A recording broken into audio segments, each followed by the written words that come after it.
Hi there. Uh, Today I'd like to share a section of my book as an audio piece about where Jesus questions Peter three times. Do you love me? Do you love me? Do you love me? And I've heard so many sermons about it, but this is my take on it in my book, Sunrise, which is the sequel to my first book, Behold the Man. Enjoy. Finally, Jesus turned his full attention to Peter, whose gaze was focused intently upon his Lord. The same Peter who had denied Jesus 3 times in the courtyard of the high priest. Simon Peter, son of Jonas, Jesus asked gently, "Do you love me more than these?" Peter looked from Jesus to the nets shimmering alongside the vessels on the lake far below. Now, for the first time in that instant, he saw them as mere symbols of his old life. "Yes, Lord," Peter answered firmly, his voice breaking with emotion. "You know I love you." "Feed my lambs," instructed Jesus. A moment passed, and then Jesus inquired again, "Simon, son of Jonas, do you love me?" Peter's brow furrowed, wondering why Jesus was repeating the question. "Yes, Lord," he insisted. "You know all things, so you know that I love you. Tend my sheep." A third time Jesus posed the same question, but this time with a deep earnestness that cut straight into Peter's soul.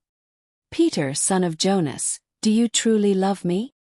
The repetition wounded Peter, striking the hidden, still painful bruises left by his 3 denials.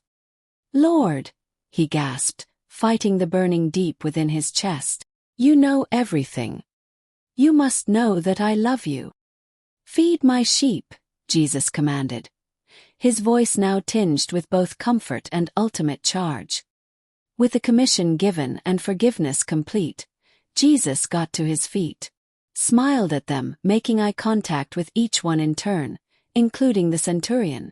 "Meet me tomorrow," he said, turning his eyes to the sea, "at Peter's boat, at midday."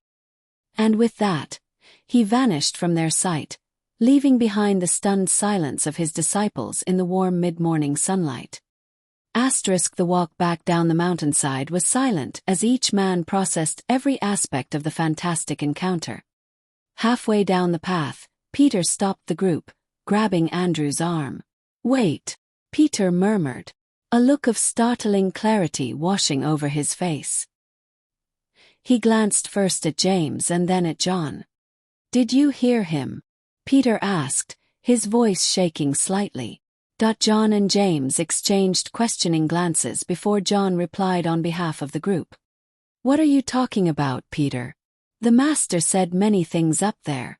Things that I haven't even had time to process yet." "I'm talking specifically about his conversation with me," Peter explained. "I didn't know why he was questioning my love, but now it has just dawned on me. Remember I told you I had denied knowing him 3 times on the night of his trial?" All nodded in unison except for Atticus, who didn't know what they were talking about. Peter went on to explain. "How many times did he ask me whether I loved him?" "3 times," replied John. "Don't you see it? He was not asking me whether I loved him because he wanted to be sure. He knows I love him." Peter turned his face to the heavens, shaking his head in awesome wonder. He whispered, "He was allowing me to turn 3 denials into 3 confessions. He wasn't questioning my heart. He was healing it."